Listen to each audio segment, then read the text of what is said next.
Peace and blessings. This is Markeisha for those of you who are new, and those of you who are not, welcome back.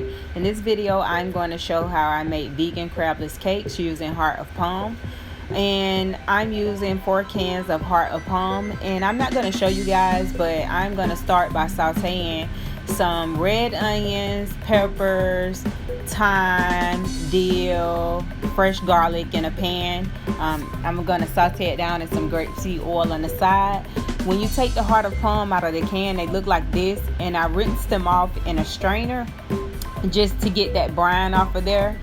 And I'm going to take them over to my cutting board, and I'm going to dice them down really thin. You don't want to dice them too small. They're not going to mimic crab texture.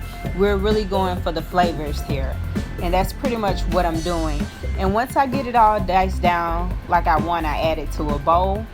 And now I'm going to take those herbs that I sauteed down and add them to the bowl as well, and season this up really well. You can use a traditional crab cake recipe and just replace everything for plant-based ingredients. I'm using Vegenaise instead of mayo, and I'm going to use chickpea flour for my binder. Well, I'm going to show you guys the seasonings I'm using. This is some Old Bay, fresh cracked black pepper,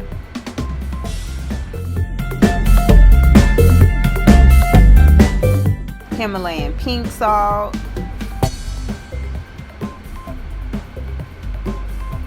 .21 seasoning salute, onion powder, garlic powder, fresh dill, mustard, and dulce flakes is what's gonna give it the fish flavor, the oceany flavor. But you can use nori as well. I also like to use mustard. You can use Dijon. If you don't have dulce flakes, you can use nori, but I like dulce. That's what we have in the house, and that's the Vegenaise I was telling you guys about. That's the vegan mayo replacement. And I'm mixing everything up and giving it a good taste here.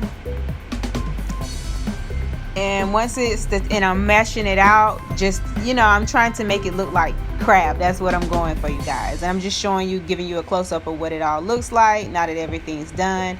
I'm about to make some breadcrumbs with some cereal that I bought that have honey in them. We don't do honey in our home, so I've been finding ways to incorporate these into other things.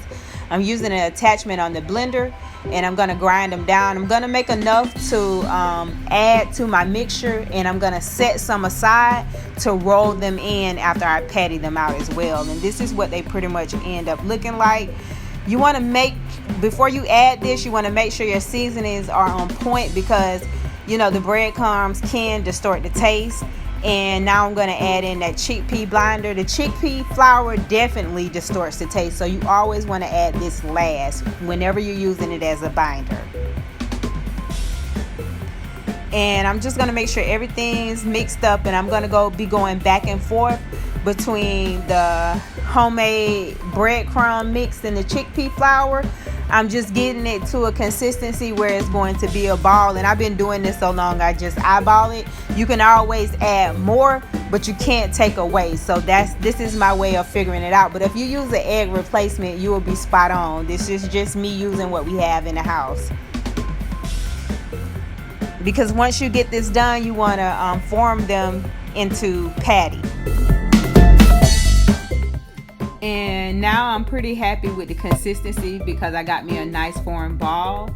And I'm going to pat them all out. Like I said, 1 can will get you about 2 to 3 patties, depending on how thick you make them. And I like to pat them all out at one time. That way when I get ready to roll them in the breadcrumbs, I can just do it all and be done. So here's some of that breadcrumb mixture that I reserved that I made out of the cereal. I'm just going to make sure they're completely covered. I'm going to tuck them away in the container and leave them in the fridge at least 1 hour. The longer the better.